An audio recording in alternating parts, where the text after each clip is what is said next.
morning. We're here with Mr. Avrim Lazar, who's president of the Forest Products Association of Canada. Thank you for being available for us. It's a pleasure to be here on a beautiful day in Buenos Aires. Mr. Lazar, there will be a couple of special events for the private sector, and one in particular on financing and investment. How do you see the future prospects of the forest industry? Actually, I think the prospects are just excellent. Of course, you look first at markets. Will markets return? And of course, people will be using pulp and paper and lumber to build their homes, write their books, have their newspapers. And with growing economic prosperity throughout the developing world, the demand for pulp, paper, and lumber will continue to grow. Maybe even more interestingly, people are starting to think about how far they are from nature.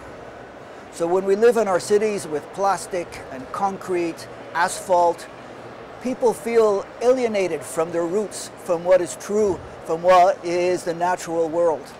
And one of the wonderful things about forest products is they are of the forest. They are actually a connection to what grows on this earth. They are natural. And so I believe, in addition to the normal growth in the market for the utilitarian uses of forest products, people will more and more, from their heart, want to be using products that are closer to God's natural processes.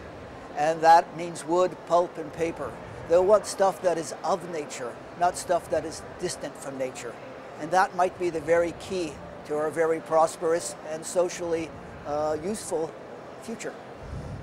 In an earlier interview, you said the single biggest thing in forestry is keeping the forest alive. How does that agree with the investment and industry sector? Well, when people can earn a living from their forest, they have a huge motivation to keep that forest. So if a local community anywhere on the planet can live in harmony with the forest, harvest it sustainably, or respect the integrity of the local ecosystem, but at the same time extract a living from it, then the community and the forest are living in harmony. If people cannot sustain their families, cannot feed their children from the forest, the incentive will be to destroy it and replace it with something else. In which direction should forest industry be looking at in order to tame down the threat of climate change? The first, of course, important thing is not to be part of the problem. The forest industry uses a huge amount of energy, and the switch away from fossil fuels to green biomass fuels is essential, so we are not contributing to climate change. One has to be careful that in the creation of biomass biofuels, we're not burning fossil fuels. In Canada, we use waste-based fuels so as to avoid this problem.